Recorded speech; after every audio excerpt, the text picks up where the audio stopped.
అనేక మంది దేవుని ప్రేమను గుర్తెరిగారు, రక్షణ పొందటానికి సిద్ధపడ్డారు. అలాంటి వారికి ఆయన ఉత్తరాలు రాస్తూ ఉన్నాడు. పూర్వకాలం ఉత్తరాలు రాసే అలవాటు ఉంది.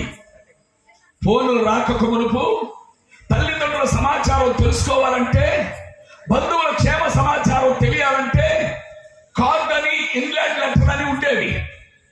ఆ కార్డుల ద్వారా, లెటర్స్ ద్వారా మనం తెలుసుకునే వాళ్ళం. అలాగే అపోస్తుడైనటువంటి పౌలు 3 వారాల్లో వాక్యం విన్నటువంటి వారికి, కొత్తగా ప్రభువులోనికి వచ్చిన వారికి అనేకమైన సందేహాలు ఉన్నాయి, అనేకమైనటువంటి ఆలోచనలు ఉన్నాయి. వారి యొక్క సందేహాలను నివృత్తి చేయడానికి యేసు ప్రభు వారు 2వసారి వస్తానన్నాడు. యేసు ప్రభు వారు ఎక్కడికి వస్తాడు, ఎప్పుడు వస్తాడు, ఎలా జరుగుతుంది, రాబోయే పరిణామాలు ఏమిటని వారు సందిగ్ధముగా ఉండిపోయారు. వారికి హృదయాల్లో అనేకమైన ప్రశ్నలుగా మారిపోయాయి. అలాంటి సమయం అప్పుడు వారికి ఉత్తరం రాస్తూ ఉన్నాడు. ఉత్తరం రాస్తూ ఈ తెస్సలోనికయ సంఘానికి రాస్తూ 4వ అధ్యాయము ఈ 16వ వచనంలో వచ్చేసరికి ఆయన ఏమని రాస్తున్నాడంటే ప్రభు గురించి చాలా స్పష్టంగా రాశాడు. హల్లెలూయా. ఆయన అంటున్నాడు, ఆర్భాటముతోను ప్రధాన దూత శబ్దముతోను దేవుని బోరతోను పరలోకము నుండి ప్రభు దిగి వచ్చును. చాలు, దేవుని స్తోత్రం. ఈ రాత్రి ఒక చిన్న ఇంట్రడక్షన్ చెప్తాను. వివరణ ఇవ్వటానికి టైం లేదు కాబట్టి ఇక్కడ చాలా మంది రక్షించబడిన వారు ఉన్నారు, బాప్తిసం తీసుకున్న వారు కూడా ఉన్నారు కదా. బాప్తిసం తీసుకున్న తరువాత, రక్షించబడిన తరువాత మనం ఎక్కడికి వెళ్ళాలి అని అడిగితే యేసయ్య 2వ రాకడలోనికి మనం వెళ్ళాలి.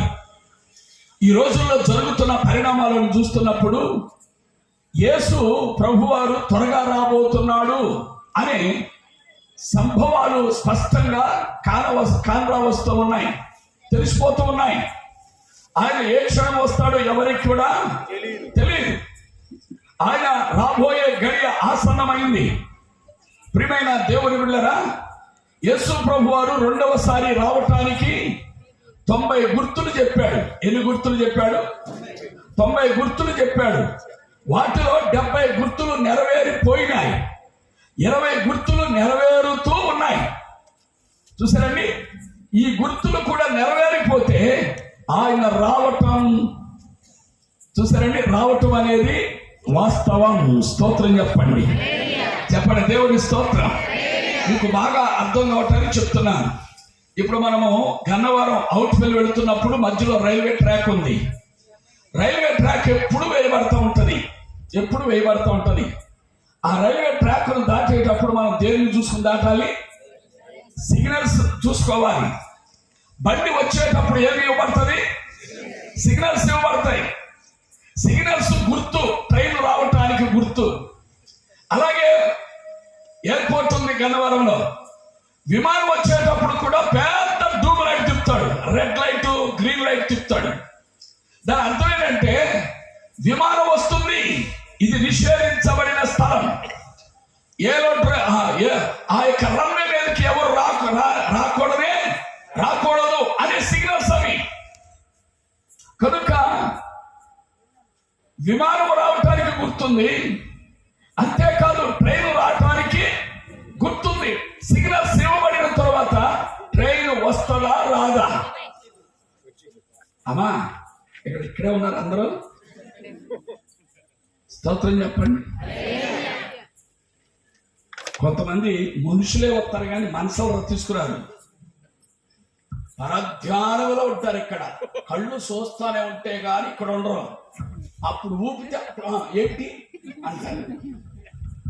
అట్లాగే అందరు ఇక్కడే ఉండరా? స్తోత్రం చెప్పండి, ఉన్నామన్నవాళ్ళు స్తోత్రం. కనుక చాలా జాగ్రత్తగానండి. కొంత మాటలైనా కడుపులో తీసుకుందాం, 4 మాటలైనా విని వెళ్ళిపోతే మంచిది. స్తోత్రం చెప్పండి.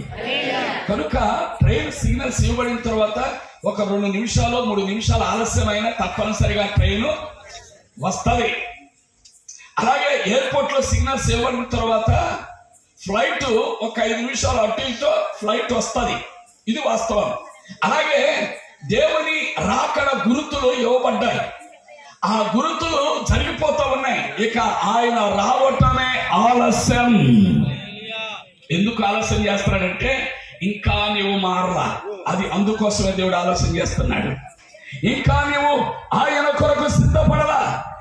ఆయన ఒకవేళ వచ్చేస్తే నువ్వు విడిచిపెట్టబడిపోతావు. ఇంకా నువ్వు పాపం చేయటం మానలా, సినిమాలు చూడటం మానలా, సీరియల్ చూడటం మానలా, బూతులు ఆడటం మానలా, అబద్ధాలు ఆడటం మానలా. అవునా కదా? స్తోత్రం చెప్పండి. ఈ స్థలంలో కూర్చున్న వాళ్ళు మారు మనసు పొందేనయ్యా, బాప్తిసం తీసుకున్నాను అన్నవాడు చేతులు ఎత్తండి ఒకసారి.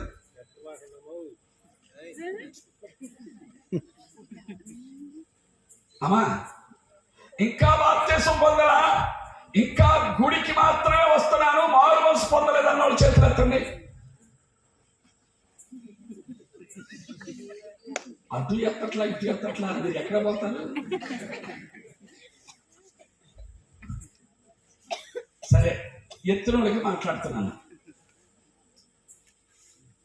గతించిన నెలలో మార్చి నెల, గతించిన నెల అంతా మార్చి నెల 1వ తారీఖు నుండి 31వ తారీఖు వరకు,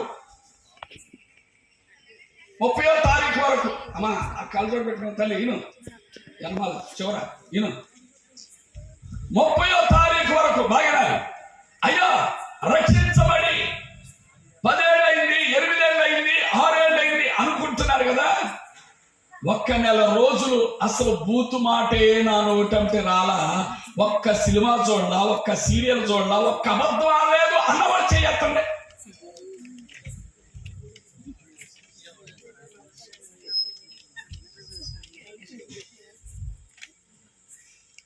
అందుకనే దేవుడు ఆలోచన చేశాడు, ఇలాంటి బ్యాచ్ ఉంటుంది. ప్రార్థనే, సినిమాలు చెప్పండి, సినిమాలే. ఐగుప్తుని దాటారు కానీ ఐగుప్తు మనస్సు దాటలేదు వాళ్ళు. ఈ రోజున చాలా మంది ఎట్లా ఉన్నారంటే లోకాన్ని విడిచిపెట్టాలన్నట్టుకుంటారు కానీ లోక ఆచారాలు మాత్రం మాననే సిద్ధాంతాలే, ఆచారాలే, బూతులే. కొంతమంది చూడండి ప్రార్థనకు వస్తారు కానీ బూతులు మానరు, సరసాలు మానరు, చూసారండి అబద్ధాలు మానరు, దొంగతనం మానరు. పక్కనున్న ములక్కాయలు పచ్చలేదు,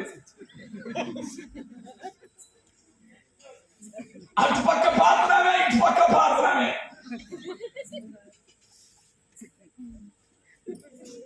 చూసారండి. అంతేకాదండి జాంకాయలు పచ్చనిస్తారా? అన్నా కదా, మిగురు అస్సలు మేము ఏం చేయమండి అన్నట్టు చూస్తున్నారు.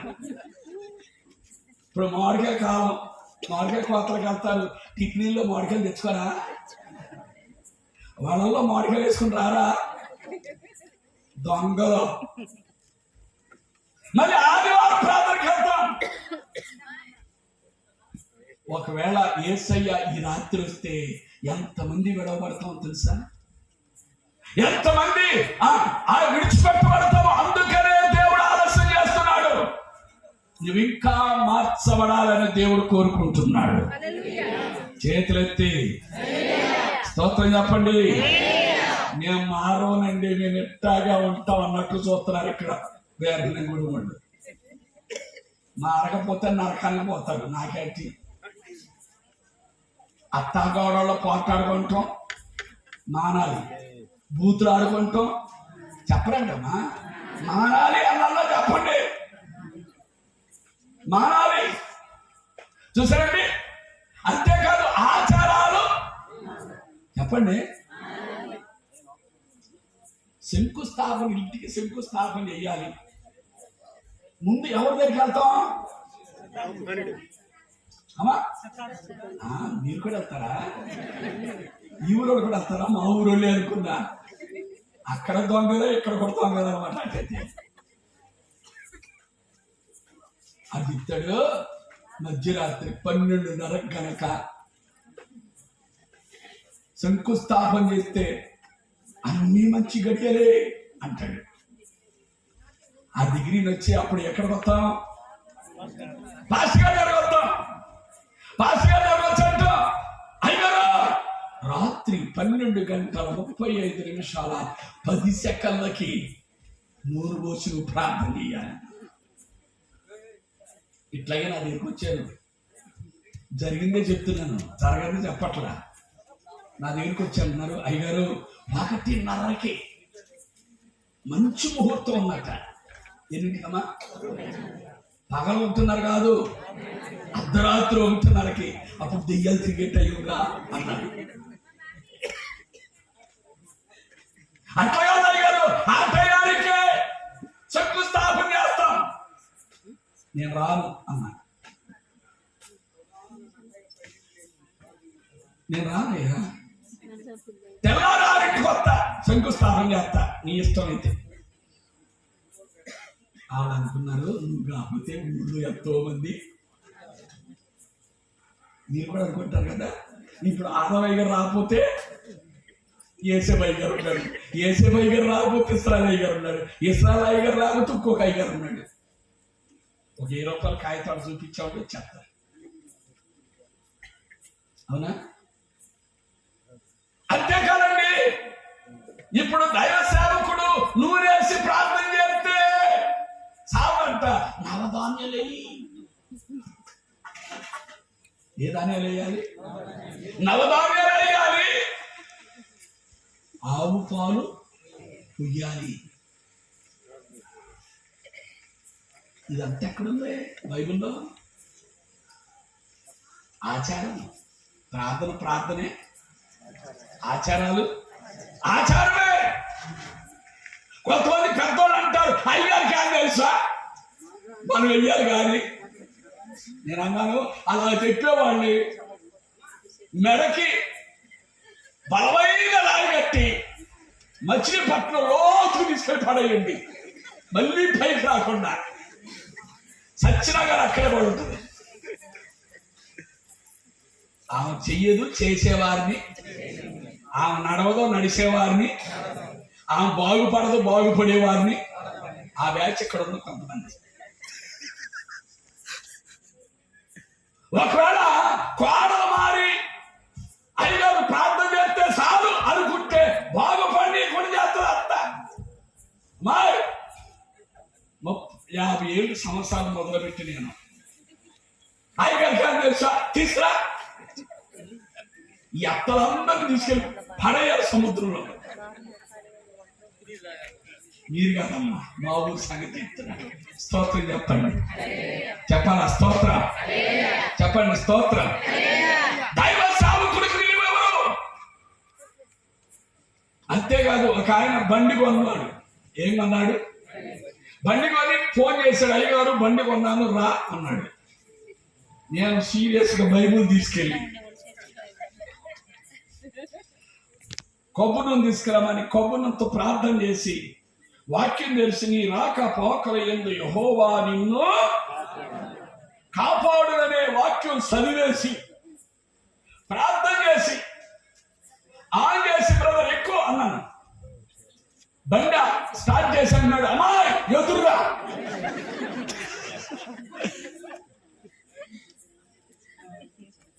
నేను అన్నాను ఆగిపోతున్నా. ఎవరు పిలుతురా? మా ఆవిడ ఎదురెత్తే మంచిదండి. ఇప్పుడు నేను చేసింది ఏమైంది? ఇప్పుడు చదివిన వాక్యం ఏమైంది? ప్రార్థన చేసింది ఏమైంది? అప్పుడు చెప్పాలి, నా రాకపోకల యందు నా భార్య ముఖము కాపాడు అని నువ్వు బైబిల్ రాయాలన్నా. ఈ రోజున చాలా మంది అదే కదా. చెప్పండి అమ్మ, రుజుడు పోయేవాళ్ళు పోతారు, ఉండేవాళ్ళు రుజుడు. స్తోత్రం చెప్పండి.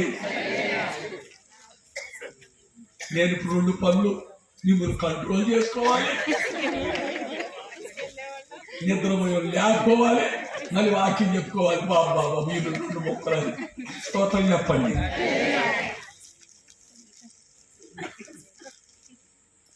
మనం బ్రతుకు మారలేదండి, ఏదో భక్తి చేస్తున్నాం